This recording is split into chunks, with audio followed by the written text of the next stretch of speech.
Hey everyone, welcome back to the channel. We're doing something a little bit different today, a discussion, and the topic of the day is WWE superstars who you think would kill it in AEW, and likewise, AEW guys that you think would do very well under the very big bright lights of WWE. Without further ado, let's get right into it, shall we? I'm going to start with the WWE guy that I think would do very well in AEW, and that is none other than LA Knight. Okay, now full disclosure, if you've watched any of my past Main Event Minute videos, you know that I'm a very harsh critic of LA Knight. I hold him to a very high standard, but, and I'm not victim blaming here, I think LA Knight is partly to blame for that. He holds himself to a very high standard. Anytime those comparisons are being thrown out with guys that we grew up watching and idolizing during the Attitude Era, the Stone Cold Steve Austins, the Dwayne Johnsons, anytime you're brought up in the same vein as those guys, you're going to be held under a microscope that many of your contemporaries are not. That's just the way it is, okay? And LA Knight himself has not shied away from those comparisons. He's admitted to borrowing a lot from their games. He's gone on record in interviews saying if you want to liken that comparison to, he's the Kobe to their Jordan, he's cool with that. But I've since come around to LA Knight. I mean, he said in interviews that he's not everybody's cup of tea, but sooner or later you're gonna have to drink up, and let me tell you, I am drinking the LA Knight juice. Pause. I'm starting to become a fan of LA Knight, okay? I'll say that. Cool, put that one in there. Like him or not, LA Knight is undeniable. He comes out every week to one of the loudest ovations week after week on SmackDown. His charisma is infectious. You can feel it through your screen. And I gotta tell you, I think he's improved in virtually every category across the board. His promos, mic work, interviews, in the ring, behind the scenes, storytelling, everything that LA Knight does is pretty top notch these days. Now, why I think LA Knight would be so good in AEW and why I'm so curious to see it is because unlike guys that he's compared to, like The Rock and Stone Cold Steve Austin, LA Knight is able to be very charismatic and cut great promos within the confines of the WWE scheme of things. LA Knight has to really toe the network line, and he can't really say or do the things or pull the stunts that Austin and Rock were able to do during the Attitude Era. That's just the way it is. However, if he was in AEW, I think he would have a bit of a longer leash and be able to do or say things a little more bluntly. He's so clever that he's able to say things like loins and use different terms to get his point across, and he's able to use innuendo in a very clever way, and I think that is very commendable. But I think if LA Knight was able to add vulgarity and profanity to his shtick, man, there's no telling how over that guy would be. Seriously, if you like LA Knight's promos and his interactions with other superstars backstage, I gotta tell you, if he was in AEW, he'd be putting people 6 feet under. But it's not just the free reign on mic work that makes me think LA Knight would do well in AEW, it's also the interesting matchups in terms of in-ring competitors. LA Knight is not a small guy, but on the WWE roster, he kinda is standard, right? Par for the course. In AEW, though, he would look like Randy freaking Orton. Which brings up some interesting matchups for LA Knight. I mean, could you imagine him versus any of the Elite? Knight versus the Young Bucks, Kenny Omega, Kazuchika Okada? LA Knight is a great wrestler. We're able to see him have great WWE style matches, but I think some of his game is kind of being slept on. He could have great Shane wrestling, kind of David versus Goliath matchups in AEW, like him versus a Will Ospreay, for example. He'd be able to play a role that he's not able to necessarily play in a WWE ring. There's also great promo battles that he could get into. Could you imagine an Eddie Kingston versus LA Knight and Mike feud? Or LA Knight and Jon Moxley, who are real life buddies, grew up wrestling the indies together, living together. You could tell a great story between the two of them. You could have actually like a blood feud between the two of them with real, actual, meaningful, hardcore, lights out death matches. If you're into that kind of thing, I'm just saying. LA Knight is a guy who's just perfect for WWE right now, but I'd be lying if I told you I was not kind of curious to see how he would do in AEW, and I'd go as far as to say I think he would flourish. Alright, now before I move on to AEW guys who I think would do well in WWE, let me give you one more WWE guy who I think would flourish in AEW. It's kind of a no-brainer, but that man is Ricochet. Now, I've been a huge Ricochet fan for many years now, and it's weird to think he's been in WWE for so long now, but I was a massive fan in his New Japan run, and I was such a big fan of Prince Puma and Lucha Underground. No matter where Ricochet has gone, he's been sensational, and I think he would fit so seamlessly into that AEW roster that's just stacked with guys who can go from top to bottom. I'm not saying anything about the WWE roster being bad by no means, but you can't deny that the work rate in AEW is very good. Say what you will about AEW's week-to-week and long-term storytelling, that's a whole nother discussion, but when push comes to shove, they put on banger pay-per-views and the match quality is generally very good. Which is funny, you know, the same thing could be said about the Ricochet character in WWE. He hasn't really hit his full potential. I think the apex of his career was probably that feud with Logan Paul. Now, of course, like I said, AEW is not necessarily known for utilizing talent to the best of their capabilities, but Ricochet, who's being used in a similar role in WWE, would just be kind of plug and play in AEW, right? He could do what he's doing in WWE and AEW, just in the context that kind of makes a little bit more sense in a weird meta sort of way. What I mean by that is Ricochet himself would be the story in AEW. The fact that he can just go and have these big matches with Will Ospreay, Kenny Omega, Kazuchika Okada, all the guys I said LA Knight would do great with.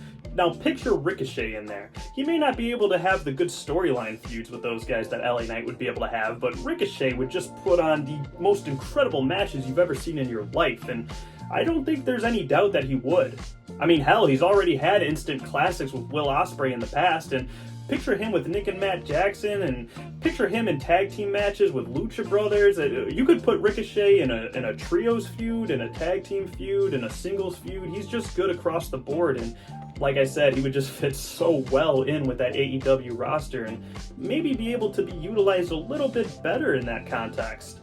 Plus, again, there's that whole size thing, and Ricochet would fit in very well in that aspect too with the AEW roster. So, do you guys think Ricochet would kill it in AEW, or is that just me?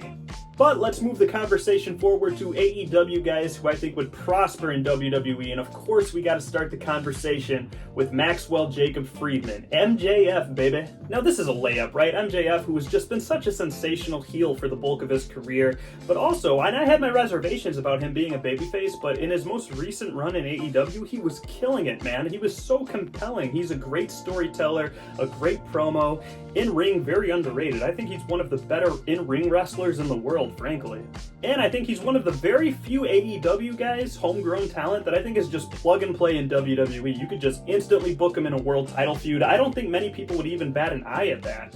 For the third time in a row, though, I gotta talk about size. MJF is maybe like 6 feet on the dot, which is, you know, pretty big walking down the street, but in WWE, he would look a little smaller, but, you know, in today's WWE, that's not necessarily a deal breaker. You know, when Shawn Michaels was 6 feet tall in 1995 or whatever, yeah, he looked small because, you know, in comparison, people were giants back then. But in today's WWE landscape, it's not really a deal breaker, and MJF is wide enough, I guess, where he makes up for the lack of height. There's also like the TV-14 rating thing that MJF is able to say and do things on AEW that he would have to tone it down a little bit in WWE, but MJF is an old school guy, he gets it, and I don't think that would be an issue for him. I'd love to see him in feuds with Cody Rhodes. I mean, that is probably the first feud I would book MJF in. But I'd also love to see the guy against Roman Reigns. Put him in a bloodline feud. Oh my goodness, Kevin Owens and MJF. Think about the mic work for that one. MJF looks the part, he acts the part. Just, I mean, I don't really need to go on more, do I? MJF in WWE, I think that's inevitable. You are going to see that at some point, right? So let me just go ahead and move on to the next guy in AEW who I think would kill it in WWE. I'm talking Darby Allin. Now here's another small guy, but the way he works, that kind of fits into his character. That's the whole shtick, right? He's a smaller guy, he has no regard for his body or his safety, and he uses his body as a weapon during his matches, so it kind of works that he's a bit smaller, right? Darby Allin in the WWE would kind of be Jeff Hardy 2.0, or am I crazy for saying that? Is that blasphemous? I think merchandise sales would go through the roof with Darby Allin in WWE. You know, you'd have all these face masks that kids could buy, little prop skateboards, and, you know, he would just be such a good babyface in a WWE territory where babyfaces are making a comeback. So Darby Allin coming in now would just, you know, you'd be able to book him in Intercontinental and US title feuds, and probably even a world title feud down the line. There are some questions about his mic work, but I think when we got to see that Four Pillars feud between, you know, Jungle Boy, Darby, MJF, and Sammy Guevara, you got to see a lot more out of Darby Allin in that department. He brought things to the table that I didn't know he had in him during that. There's also the fact that he was Sting's kind of protege, and Sting has some WWE credibility, and Darby Allin would be able to mention that, so that's like, it's not like Darby Allin would come to WWE and all the things he did in AEW wouldn't have mattered or happened. You'd be able to touch on some of that stuff, right? So I think that's another cool reason why Darby Allin could be plug and play in WWE.